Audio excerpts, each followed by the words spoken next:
Bismillahirrahmanirrahim. Assalamualaikum warahmatullahi wabarakatuh. Perkenalkan, nama saya Nipa Nuralita, kelas B32, Prodi PG PAUD Uninus Bandung. Di sini saya akan mempresentasikan tentang lingkungan belajar anak usia dini yang berhubungan dengan teori psikososial Erik Erikson, yaitu dunia bermain menjadi dunia yang penuh warna dan menyenangkan bagi anak saat melakukan permainan. Anak bisa terlatih secara fisik, demikian juga dengan kemampuan kognitif dan sosialnya. Kegiatan bermain sebenarnya juga dapat menjadi aktivitas belajar secara tidak langsung. Bermain memiliki banyak manfaat untuk proses pertumbuhannya karena mereka dapat mempelajari banyak hal dari bermain itu, mulai dari membantu mengembangkan imajinasi anak, kreativitas, serta kemampuan dalam memecahkan masalah. Selanjutnya, ada beberapa hal yang perlu kita perhatikan saat melakukan penataan lingkungan belajar dan bermain, yaitu yang pertama, lokasi. Lokasi yang digunakan untuk bermain ditata sehingga dapat menarik minat anak untuk bermain di tempat itu. Segala sesuatu yang ada dalam lokasi itu sebaiknya mengandung unsur pembelajaran. Lokasi bermain dalam rumah juga perlu memperhatikan alat yang ada dalam ruangan itu, yang aman juga tentunya, bisa semenarik mungkin, berukuran besar, awet, sesuai kebutuhan, tidak membahayakan anak, mendorong anak untuk melakukan aktivitas bersama, mengembangkan daya fantasi, mendorong kegiatan positif anak.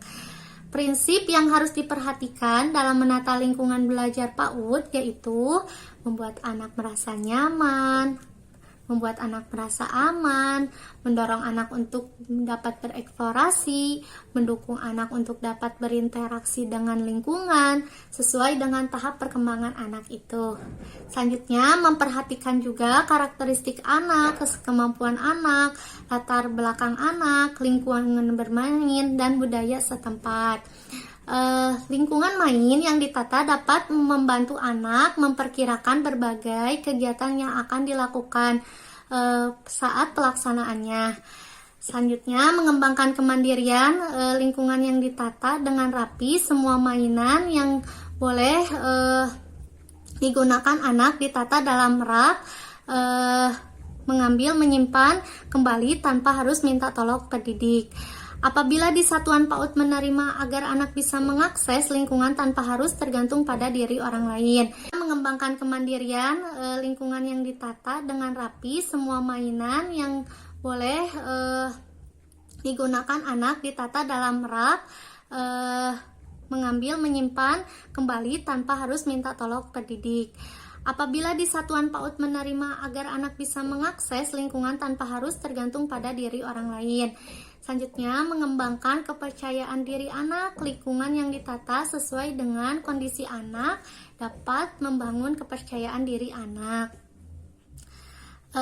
Karakteristik bermain yaitu anak-anak terlihat aktif bersama-sama, yaitu menyenangkan dan menggembirakan, motivasi dalam diri anak, aturan sesuai kebutuhan anak, bebas memilih, dan saat bermain anak harus aktif, bergerak atau berpikir, yaitu spontan dan sukarela. Karakteristik bermain anak dapat memenuhi kebutuhan dalam dorongan dari dalam diri yang tidak mungkin terpuaskan dalam kehidupan nyata.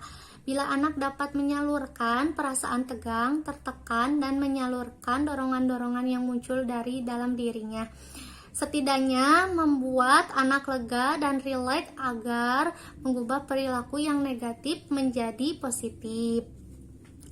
Selanjutnya, ada analisis hubungan lingkungan bermain anak usia dini, teori psikososial Erik Erikson, yaitu anak usia dini merupakan dunianya, yaitu bisa mengembangkan kreativitas anak usia dini dalam bermain dalam bentuk apapun, baik aktif maupun pasif, baik dengan alat maupun tanpa alat, menunjang kreativitas anak dalam menciptakan hal-hal yang baru. Menurut Erikson 1963, bermain membantu anak mengembangkan rasa harga diri, Alasannya adalah karena dengan bermain, anak memperoleh kemampuannya untuk serta belajar keterampilan sosial. Anak bermain karena mereka berinteraksi guna belajar mengakreasikan pengetahuan. Bermain merupakan cara dan jalan anak berpikir dan menyelesaikan masalah. Anak bermain karena mereka membutuhkan pengalaman langsung dalam interaksi sosial agar mereka memperoleh dasar kehidupan sosialnya. Cukup sekian. Wassalamualaikum warahmatullahi wabarakatuh.